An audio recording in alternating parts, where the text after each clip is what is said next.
রাজবাড়ীর মা ও শিশু কল্যাণ কেন্দ্রের চিত্র এখন বদলে গেছে। চিকিৎসক সংকটে জেলার একমাত্র এই বিশেষায়িত স্বাস্থ্যসেবা কেন্দ্রটি কার্যত অচল হয়ে পড়েছে।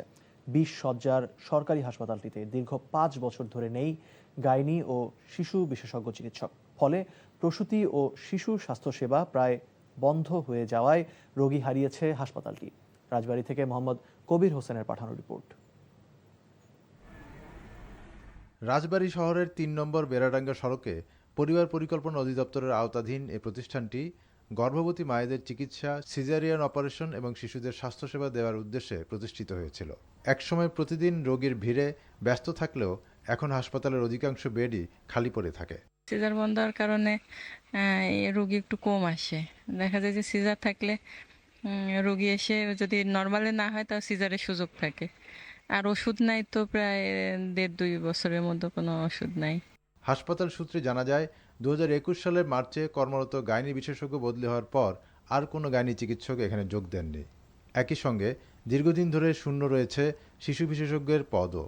ফলে ইনডোর সেবা প্রায় বন্ধ হয়ে গেছে।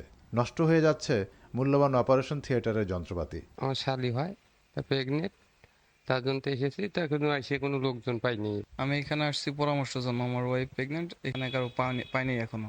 পরিবার পরিকল্পনা কার্যালয়ের ডিস্ট্রিক্ট কনসালটেন্ট দিয়ে আপাতত চলছে বহিরাগত রোগীদের সেবা কার্যক্রম।